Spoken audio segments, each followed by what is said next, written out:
So, yan. Isang mapagpalang araw po sa ating lahat, mga Kales Consumo Home Essential Appliances. So, ako nga po pala, si Lito Rosales, product consultant po ni Kundura Sharp Hire PCL.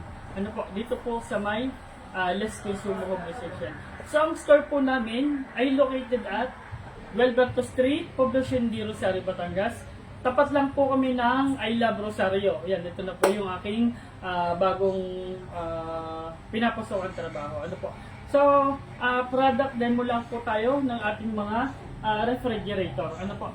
So, saan nakabili na po ng rep po namin dito po sa Les Consumo Home Essential. So, tuturuan ko po kayo kung paano nga po pa talaga ang tamang pagde-defrost ng ating direct cooling. Ano po? Sa mga may tindahan po dyan, so ito po kung paano i-defrost. Unang-una po, kailangan hugutin po natin yung kanyang saksakan. Ayan. Then, pangalawa po, kailangan yung laman po ng ating freezer at saka po chiller is wala na po siyang laman. So, makikita lang po natin dyan yung yellow po na nakakapit sa kanya. Ano po? So, kailangan po natin ialis po lahat yung kanyang mga shelves po sa kanya. Ayan. Ang tamang pagde-defrost po ng ating ref, kung kayo po ay may tindahan, kailangan po natin gawin ito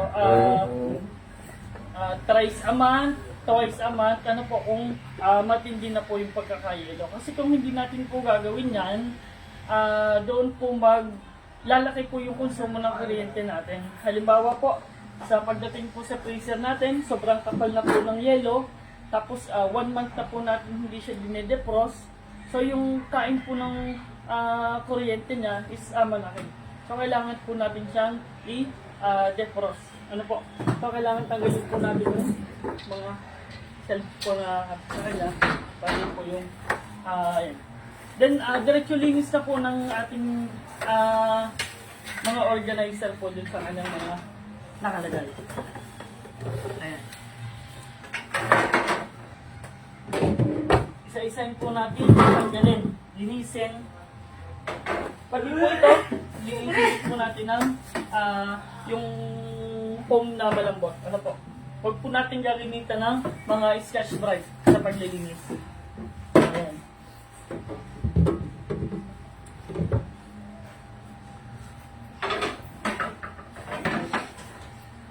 Kaya habang natanggal po natin, di ba kaya nga po tayo nagde-defrost is makapal na po yung yellow niyan. So hintayin lang po natin na ang tanging gagamitin lang po natin ang pagtugka ng yellow is ito din po naka-provide po sa kanya. Ito.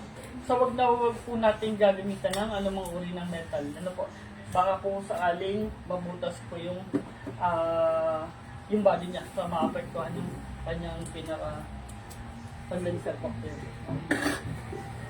Ayan. So, ganun din po. Kung sakaling nalinis na po natin yung mga sheds na, natanggal na po yung mga yelong nakakapit sa kanya, malinis na. So, ganun din po kung paano natin siya binili. Ano po, pag nailagay na po natin yung mga sheds na, so ito po ay 2 hours muna po uling nakasaksak. Then, nakatodo po yung kanyang thermostat. Naka 7, palalamigin din po na natin si freezer and then yung kanyang chiller. Kung paano po natin siya i-operate ng pagkabili niya, so ganun din po natin siya i-operate ng ganun ulit bago po natin siya pagkatapos i-manual defrost. Ayan.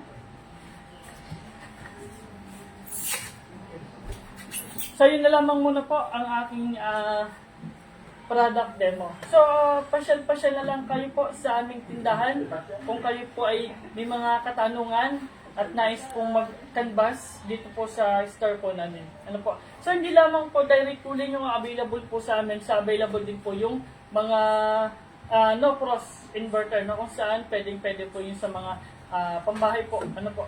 Available na din po sa amin yung mga chest freezer na malalaki na 15 cubic feet up to 10 cubic feet. Ano po? So, yun na lamang muna po. Salamat po.